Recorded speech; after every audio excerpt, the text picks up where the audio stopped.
Okay, so get ready because today we're going to dive deep into Slovakian broadcast media. Oh, this is going to be fun. Yeah, radio and television, we've got it all. We've got a whole stack of sources. Wow. Academic papers, legal documents. Mm. We've even got some analysis of specific stations and programs. Okay. So really, everything we need to kind of get a feel for how these mediums work, how they've evolved over time, and all those little nuances that make them tick. All right. And trust me, you'll probably be surprised by some of what we uncover. I bet. Ever heard of infotainment? Oh, yeah. Yeah, we'll definitely be unpacking that. Looking forward to that. All right, so let's get started. What's so fascinating is that radio and television, they're both under this umbrella of broadcasting, Yeah. but they're fundamentally different mediums. They are. They are. Radio is purely audio. It's all about using sound, voice, music, and effects to create this whole experience for the listener. Sounds like a magic trick, right? Creating a whole world with just sound. Yeah, it's amazing. And one of the big things we'll be exploring today is this idea of ephemerality in radio. Okay. Unlike a book where you can just go back and reread a passage. Right. Those sounds, they vanish the moment they're uttered, right? They do. So how do you make sure that the message sticks with the listener? Yeah, that's where the skill comes in. Yeah. Because with live radio, you can't rewind, so the producers have to be masters at capturing your attention right away. Absolutely. And they use techniques like redundancy and repetition to make sure those key points stay with you. It's an art form, for sure. It is, it is. And it's even more intriguing when you consider how people actually listen to radio in very different ways. That's a great point, because some people will just have it on as background noise while they work, and then other people will be totally tuned in to specific programs. Yeah, it's like listening to music while you're cooking dinner versus really, like, focusing on every word of a podcast. Exactly, exactly. Two totally different experiences. Now, television, it adds that whole other layer of complexity with the visuals. Combining sight and sound makes it so powerful. Right. Almost to the point where it can, like, isolate us from our surroundings. Yeah. Yeah. I mean, think about how engrossed you can get in a TV show and just tune out everything else going on around you. Absolutely. Like you step into another world. But I imagine that visual element, it probably also makes television production way more resource intensive than radio. You are right. Right. Yeah, we're talking bigger budgets, bigger staff, a whole different set of technical challenges. Wow. It's almost like comparing writing a short story to directing a huge blockbuster film. That's a great analogy. Yeah. Okay, so let's move on and talk about how these programs are actually structured. Okay. I know both radio and television, they're built on blocks of time, right? Right. With different shows categorized by genre. Exactly. Exactly. Now, speaking of genres, it's so interesting to me that early radio, it really borrowed a lot from newspaper genres when it came to news reporting. It did. It did. So they adapted those traditional structures for the audio medium. That's So basically, the way we consume news on the radio today, that's rooted in how newspapers were structured. exactly. That's really cool. Yeah. Now, within radio, we see genres like news, Yes. which is all about those up-to-the-minute updates, Yeah. often delivered in those dedicated segments. Right. I'm sure our listeners are pretty familiar with stations like Radio Journal or Info Express Plus in Slovakia. Yeah. They're great examples of that news genre. For sure. Then we've got public affairs programming, Yeah. which goes beyond just reporting the news Mm-hmm. and really tries to dive a little bit deeper. Yes, public affairs programs analyze events, and they try to explain some of those really complex issues. Right. So, you have shows like Brasho Zawadzki na Żywo, which is, a little more rationally driven. Okay. And then you've got those beautifully crafted radio features that really appeal to your emotions. It's amazing how radio can create that range of emotions with just sound. It is. Now, television genres have also come a long way, right? Oh, definitely. Yeah. Early television, it was limited by the technology. They had to stick with simpler formats. Of course. But now the possibilities are endless. Yeah. I mean, we've got sports, culture, entertainment, even religious programming. Yeah. And of course, you can't forget TV dramas. Oh, yeah. The series and films, they're a huge part of the programming. Right. And each one has its own kind of production complexities and dedicated audiences. It's amazing to see how much television has evolved. It is. It is. All right, now let's talk about composition. Okay.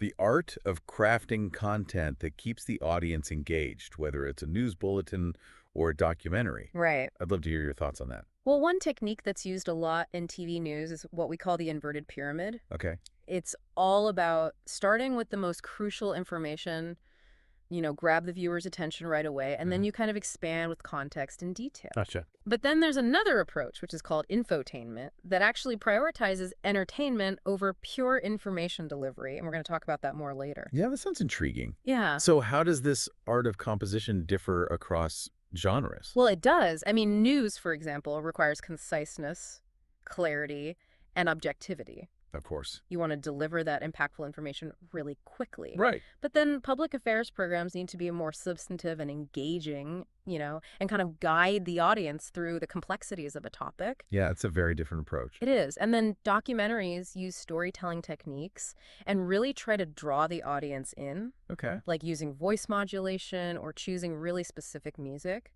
What? Like each genre has its own unique language. Yeah, it's its own way of communicating with the audience. Exactly. And with television, of course, you've got that added element of visual storytelling, too. Absolutely. Choosing the right images and the right sounds so they work together with the spoken word, that's crucial. The visuals should complement the story, not just repeat what's being said. That makes a lot of sense. Yeah. Okay, so let's zero in on the role of news in broadcasting, particularly in radio. Okay. What makes radio news so vital? Well, one of the greatest strengths of radio news is its speed and its accessibility. Makes sense. It can deliver breaking news faster than almost any other medium. Right. But of course, that speed has to be balanced with accuracy and clarity. It's a high-stakes game. It is. It is. You got to get it out there fast, but you also got to get it right. Absolutely. Now, television news, while it takes up less airtime overall, it seems to be incredibly valuable for broadcasters. Oh, yes. Right. TV news is often seen as the broadcaster's flagship product. Okay. It's kind of like a showcase of their capabilities and also their credibility. So we've got those big flagship shows like Spray VR TVS and Television Navini, but then also we have the more specialized segments. We do. Like morning news or in-depth analysis. It's like a whole world of information.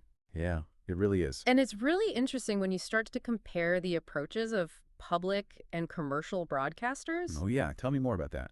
So public broadcasters like RTVS in Slovakia, they prioritize a wider range of content. Okay. And they focus on educating and informing the public. Right. And because of their funding model, they have a lot more editorial freedom. Gotcha. But what about commercial broadcasters? How do they approach news?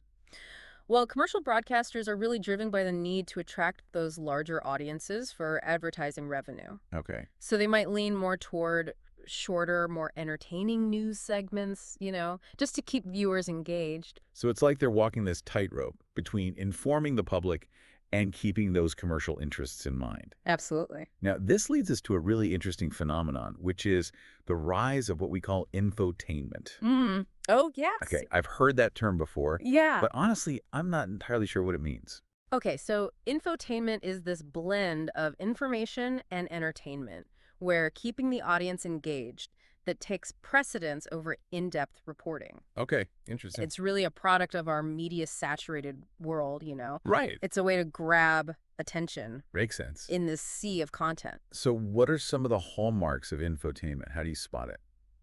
Well, look for things like emotional delivery, sensationalism, a focus on, celebrities, crime, those dramatic events. Right. Basically, if it feels more entertaining than informative, you're probably dealing with infotainment. Gotcha. So it's not necessarily about delivering the news in a straightforward, factual way. No. It's more about packaging it in a way that's going to grab your attention, keep you watching. Exactly. And we see this happening a lot on evening news programs, Right. especially on commercial channels. Interesting. They use these infotainment tactics to make the news more palatable for a wider audience. Okay. But it's often at the expense of that in-depth reporting. So it's like they're using entertainment to kind of sugarcoat the news.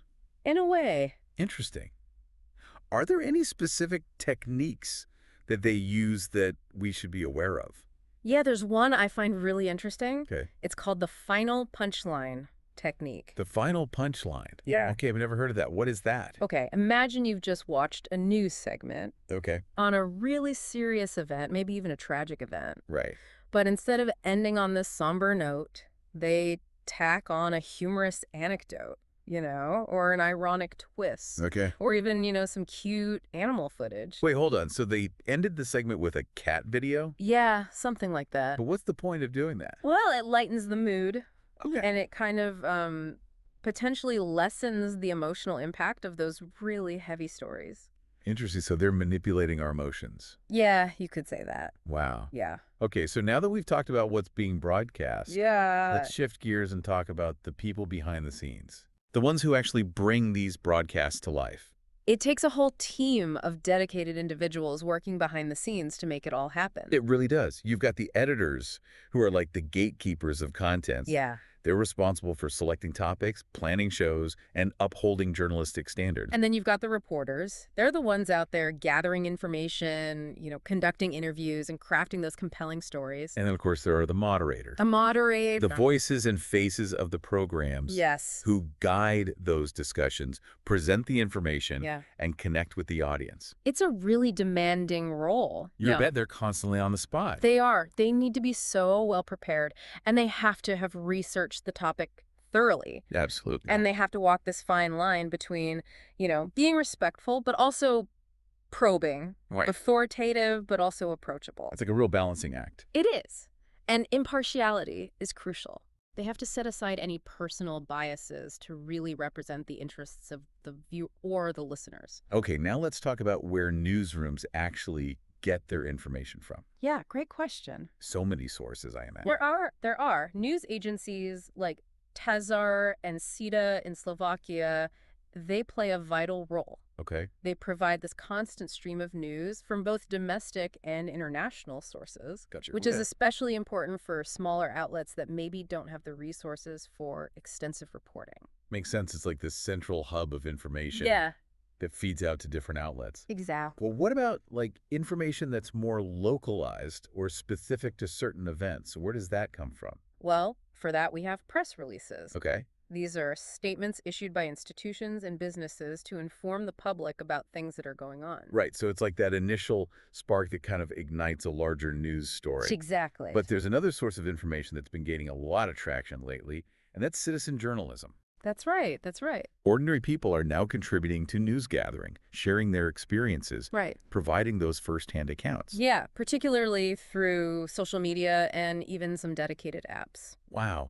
It's amazing how technology has empowered people to become part of that news cycle. It is. But with this influx of information from all these different sources, Yeah. doesn't that also make it harder to determine what's actually accurate? It does. It really does. With so much online content, it's more crucial now than ever to verify information, to check multiple sources to ensure accuracy and to avoid spreading misinformation. That is such an important point. It is. Okay, so now let's compare the character of news programming across some key Slovak broadcasters. Okay, great. So let's start with RTVS. All right. As a public broadcaster, they prioritize comprehensive and unbiased news, right? They do. And a wide array of programming that caters to a lot of different audiences, Right. which makes sense given their funding model Yes. and their mission to serve the public. Absolutely. Okay, what about TA3? How do they approach the news?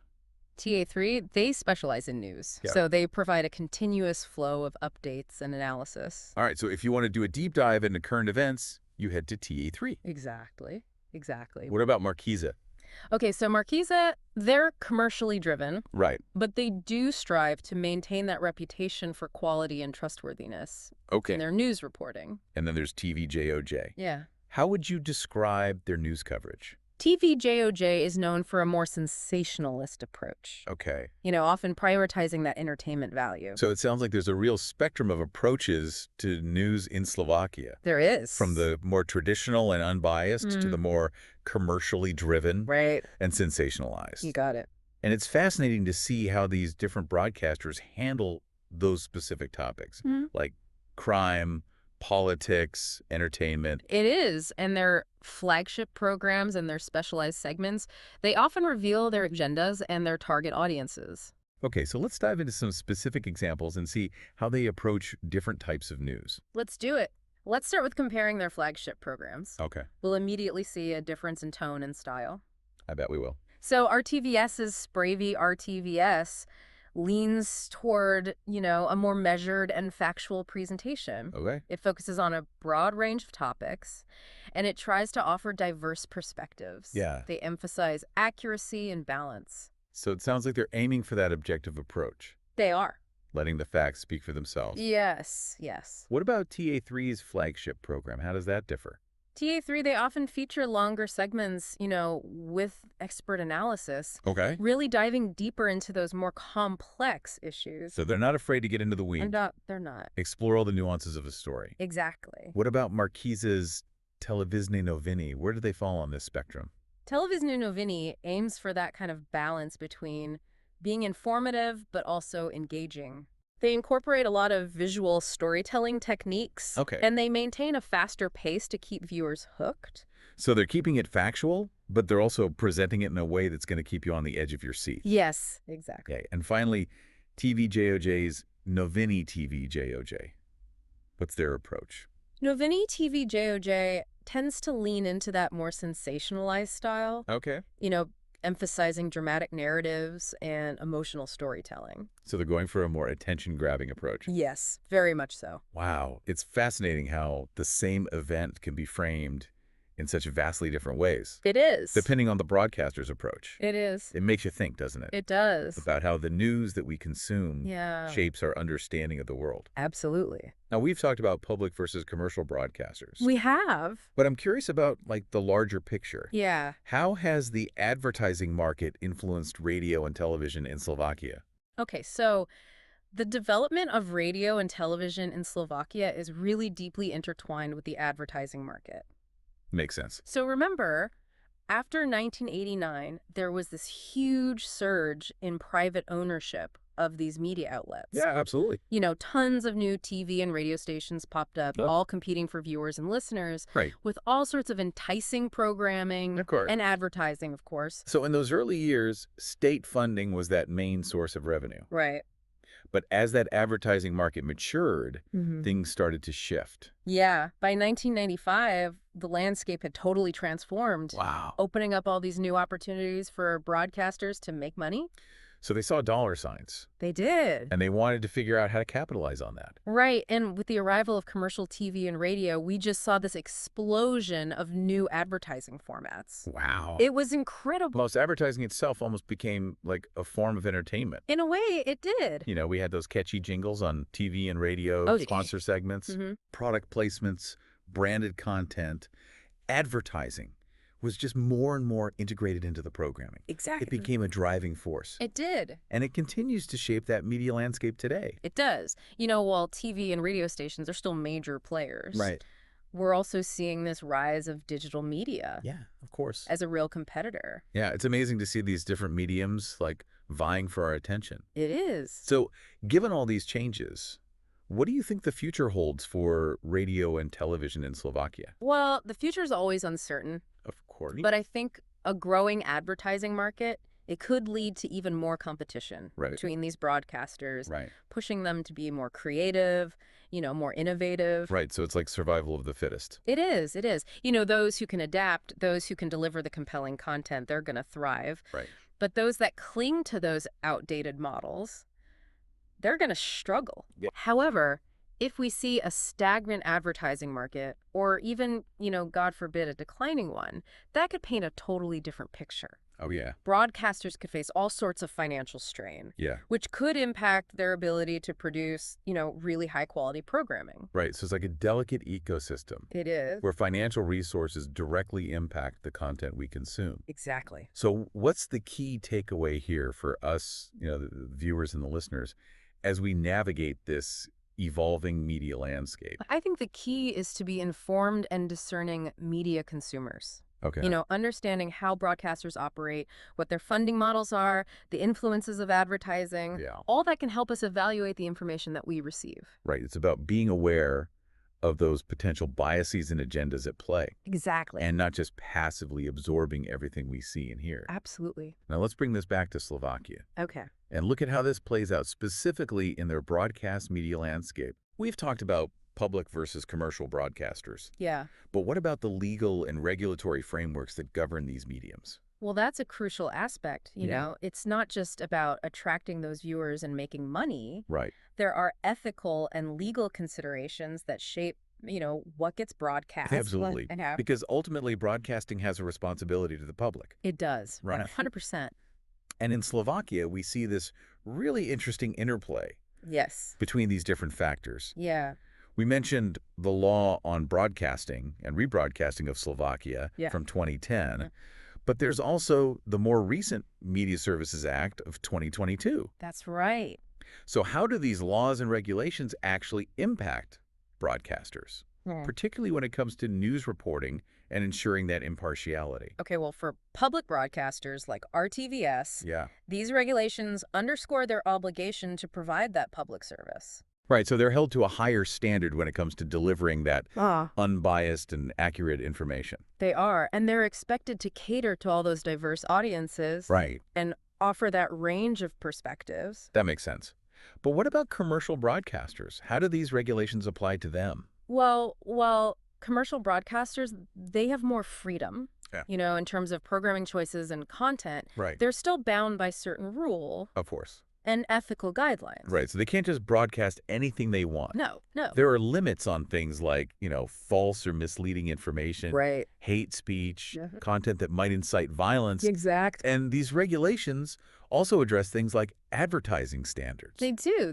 Right. Yeah. Ensuring fairness, transparency. Absolutely. It's a complex balancing act, right? It is. Between freedom of expression and responsible broadcasting. It is. So how do these regulations play out in practice? Are there any specific examples of how Slovak broadcasters have kind of navigated these legal and ethical considerations in their news reporting? One area that often comes under scrutiny is political reporting. Of course. How do these broadcasters ensure impartiality during elections? Right. Or when covering those, controversial political issues? That's a big one, especially in today's political climate. Huge. So have there been any instances in Slovakia where broadcasters have been accused of bias? There have, both from the left and the right. That's interesting. So how have they responded? Some have defended their coverage, Yeah. arguing that they're just reporting the facts. Okay. Others have acknowledged the need for greater scrutiny and self-reflection. So it's a reminder that even with those regulations in place, ensuring impartiality is an ongoing challenge. It is. It requires that vigilance and a commitment to journalistic integrity. Absolutely. And this challenge, it extends beyond just political reporting, right? It does. How do broadcasters handle sensitive topics like crime, social issues, cultural events, things like that? Right, because those are areas where those personal biases can easily creep in Yeah, absolutely. and influence how stories are framed and presented. Right. And in Slovakia, there have been debates about whether certain broadcasters have sensationalized crime reporting Okay. or presented biased views on social issues. It's a reminder that media literacy is crucial. It is. We need to be aware of those potential biases Absolutely. of different broadcasters. Yeah. And not just passively accept the narratives that they present. It's about actively engaging with the information, questioning assumptions, and seeking out those diverse perspectives. Now let's talk about the impact of the internet and social media on radio and television. Right, because that has definitely changed the game. It has. The internet has totally altered how we consume media. Yeah. Broadcasters have had to adapt to this new reality. They have, and it's been fascinating to watch. So how have they responded? Have they embraced the digital world? A lot of them have, yeah. Yeah. They're offering live streaming of their programs, podcasts, and even interactive content on their websites and social media. So it's all about reaching the audience where they are. It is, on their computers, their phones, their tablets. Right. And it allows for so much more engagement. Yeah. They can interact with their audiences in real time, Right. responding to comments and questions. Yeah, it's much more dynamic. It is. More participatory. Absolutely. But this shift to online platforms also presents new challenges. It does. It's not just about adapting content. It's about navigating a whole new landscape. Right, because now they're competing with a universe of content, Right. from streaming services to social media influencers. It's a crowded landscape, It is. and it's constantly evolving. Yeah, and it's harder than ever to get people's attention. Absolutely. So this leads to the question of the future of traditional radio and television broadcasting. It does. Will these mediums become obsolete in the digital age? It's a question everyone's asking. Right. Some argue that traditional broadcasting is just going to fade away, Right. replaced by on-demand streaming, Right. Personalized content. Exactly. And it's easy to see how that could happen.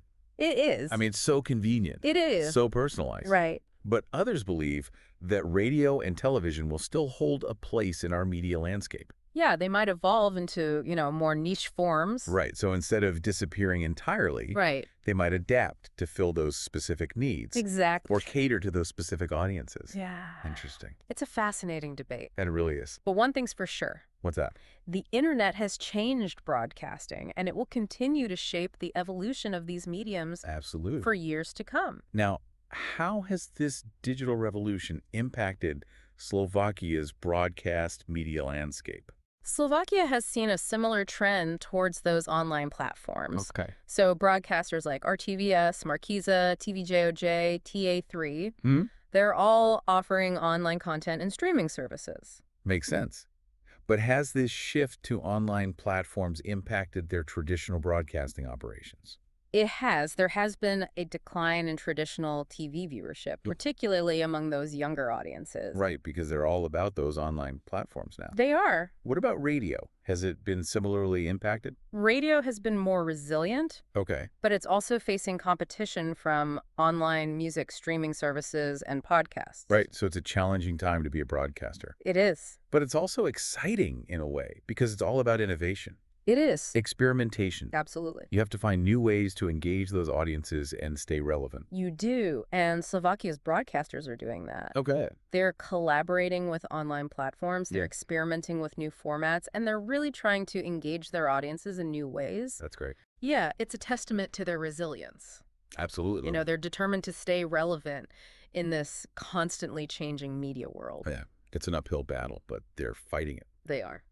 Now, before we move on, I want to circle back to something we talked about earlier. Okay. The whole idea of citizen journalism Yeah. and its impact on traditional broadcasting. Right.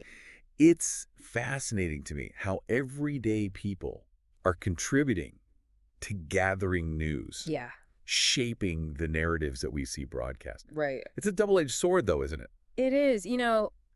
On the one hand, Yeah. it can be a really valuable source of information. Right. Those firsthand accounts and perspectives that traditional media might miss. Okay. It can empower people, hold institutions accountable. Absolutely. But it also raises all those concerns about accuracy, It does. verification, Mhm. and, of course, the spread of misinformation. It does. These days, it's more important than ever to really look at the source, cross-check the information.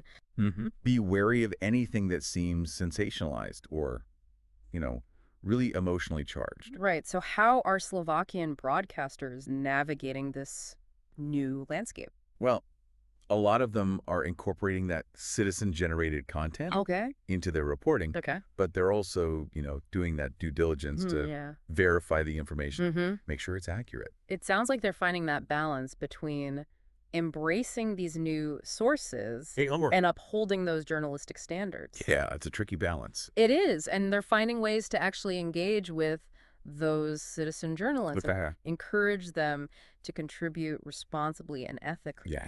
Exactly. It's a really fascinating evolution, and I'm curious to see how this plays out in the years to come. I am too. The interplay between traditional broadcasting Yeah.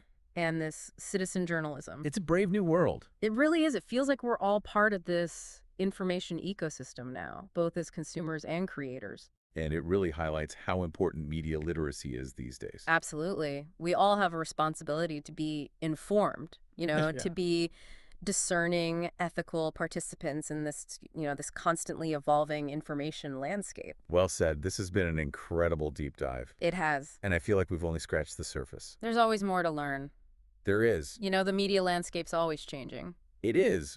But I think our listeners now have a much better understanding of how radio and television work. I hope so. The different genres, Yeah.